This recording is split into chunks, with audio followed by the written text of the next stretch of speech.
नमस्कार मंडळी, श्री स्वामी समर्थ. हे ओले बोंबील घेतले, पाट्याखाली दाबून ठेवले नाही आहे, तर आज मी असेच फ्राय करणार आहे.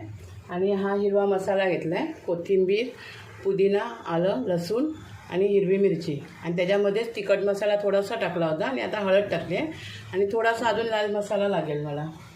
पहिल्यांदा लिंबू पिळून घेते, अख्खा एक लिंबू घेतला आहे. आज मी याच्यामध्ये कोकम आगळ न वापरता अख्खा लिंबू वापरला आहे. आता हा हिरवा मसाला सगळा टाकते.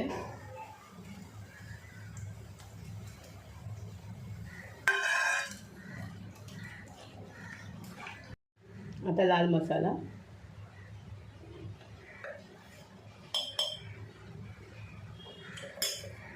परत मिक्स करून घेऊया. चवीप्रमाणे मीठ टाकूया. आणि मच्छीला कसं थोडंसं मीठ जरा जास्त असलं ना की मच्छी छान लागते.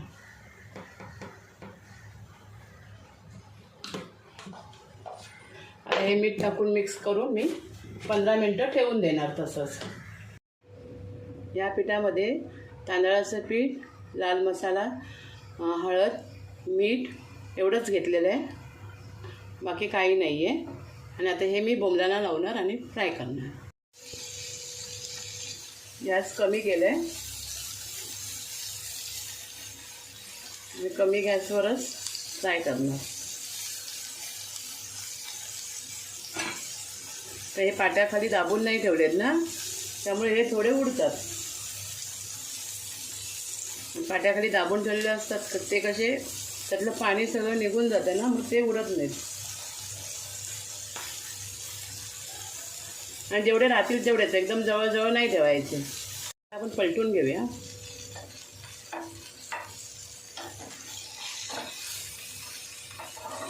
कमी तेल टाकलं ना की व्यवस्थित होतं.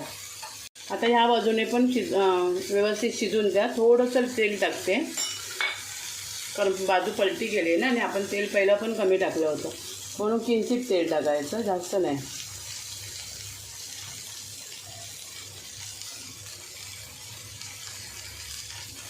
बस.